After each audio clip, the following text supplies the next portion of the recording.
Now, recently in the comment section, somebody by the name of White American had quite a few racist things to say, and it's interesting that the topic of the video wasn't politics, military, it was the solar flares. What I want people to understand is just because there is some racism and white supremacy within our nation, there really is no evidence that a lot of these people are all Americans. I think that a lot of people have really discounted the reality that there are a number of Russian bots and trolls that are very focused right now at creating strife, maintaining that. They've been active for years. And I just want to throw a few things out. First of all, I understand there's some Americans that have broken language, but there's also sometimes another reason why you're dealing with people that don't have a really solid grasp of the English language, and it's because it's not their first. And so you really need to ask yourself, are you really dealing with a white American or are you dealing with a white Russian? Okay. Does it seem to be in the benefit of, say, a white American to smear all whites as racists? Or does it seem to potentially be in the interests of those nation states and those intelligence agencies that are actually trying to ferment a crisis internally on the internet through their troll army to create some sort of belief, right, that there are more hateful Americans than good Americans? And why would this be in the New World Order's interest, which is going to be using the invading Chinese and Russian armies? And then, of course, you take a little bit closer look at my content and Fourth Horse Rising, the documentary film. What a surprise, what a surprise for there to be potentially trolls from other countries angry with what it is that I'm reporting on, being one of the only few in the alternative media reporting on these potential outcomes, and Russia not being in the good cop situation, but being a part of the same global Roman Empire. Gee, I wonder, what did I say or do that may have gotten the ire of the Russian trolls?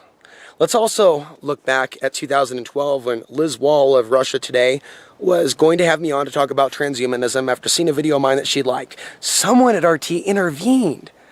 So when I think about the RT producers, I think about some really creepy global military industrial complex energy. Just because Russia is involved in an invasion now doesn't mean that they weren't involved, as I've mentioned plenty of times, I'm sure the Russians don't like, in the beginning of a massive genocide in Afghanistan. You want to deal with hardcore modern Nazism? Look at Russia and Afghanistan, but it's not really Nazism. It's something new. With Russia and Afghanistan, the United States in Afghanistan, you're really dealing with a culling of particular Middle Eastern genetics. So in a way, it's worse than Nazi Germany because they have the internet and the troll army to promote information and racism and narratives that all these people are racist, rapists. While, of course, the Russians would rather we overlook their own rape propaganda and rape history, their own Russian rape. Yes, those intelligence agencies and forces, of course, apathy within the United States would rather us not look at Cynthia McKinney calling out Rumsfeld about DynCorp trafficking little girls in Africa and the Middle East. But we're looking at DynCorp advising Donald Trump. We're not going to see less of a brown genocide. We're going to see more of it. So what I want people to understand is there is a role that Russia is playing, but it's not what the mainstream media is covering. They've created like a cry wolf scenario, like fake news, right? The whole fake news about Russia and Trump and maybe some other things. But there is real information about Putin and Russia and a New World Order master plan to destroy the United States and how they're creating internal strife through the internet. And it just came out. I told you Facebook was promoting the bots, didn't I? Well, Facebook admits to taking $100,000 from the Russians to promote certain political ads. It's all coming out. Facebook has never been outside the Facebook news matrix. In fact, Facebook has mastered it. And, they say they're going to use AI to fight the extremism. Actually, artificial intelligence is a part of the extremism. It's hand in hand. It's how when you're on Facebook and YouTube, you see extremist videos that have actually helped in the radicalization. Oh, white genocide here. Oh, look over here, South Africa. Meanwhile, a real brown genocide of the tunes of millions of people is actually taking place. So when people think about white supremacy and the mind control and propaganda, there's a massive move on the part of the intelligence agencies that's beyond Russia. It includes Russia It includes the United States. It certainly includes the Zionists in Israel. It certainly includes perhaps others in the European Union. Some really nasty things going on behind the scenes in Europe. But see, they have us reading the tabloid version of events, and then the supposed alternative is just another version of the tabloid, right? People aren't really thinking about the overlay between these intelligence agencies. People aren't really thinking about the new global white supremacist movement, which is going to engage in expansion of the colony in the Middle East. This is all bad karma for all these Western nations, of which Russia is a part of. So it's in Russia's destiny to fall, just like the West. It's in the destiny of China, for the Chinese people to be free from the CCP. Whether it be a solar flare or other event, just understand these are very, very wicked souls.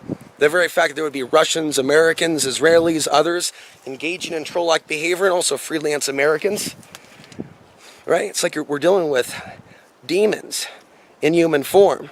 The greater reality is, whether it be in the next few years or the next decade, a lot of these people are living in areas that are literally going to be on fire. Some way, shape, or form. We're seeing events now. We're seeing flooding. We're seeing earthquakes. We're seeing so many events. But yet we're still seeing so much ignorance and so much hate, right? Do you really think it's an accident that we see so much hate on our planet and coming out of these communities and people being educated or reprogrammed, re-educated to be hateful? And then we see the follow-up natural disasters. It's like people are praying for God to stop this, but I think they've forgotten really how to pray. I think they've forgotten how to feel. I think humans have forgotten about compassion for other human beings. So it's one thing to pray for God to save you from yourself and the nightmare that your own civilization has contributed to. It's another to truly want to serve the Creator, to love the Creator, and to love those things that the Creator has created, those humans. There's a lot of evil people out here that are unable to connect the dots between their own hatred, even if they spew it verbally, and the natural disasters that may come upon them. It's my message to remind them that they may be engaging in their own future nightmare. It's also important for those of us to be engaged in creating and living the dream that we want to live. A world without all this hatred. A world where there are more people living in the heart. See, I choose to think about that as I'm also aware of the nightmare which I narrate and discuss. Because it's important to discuss the contrast between the two. And with that, I'm Alex Ansary signing off.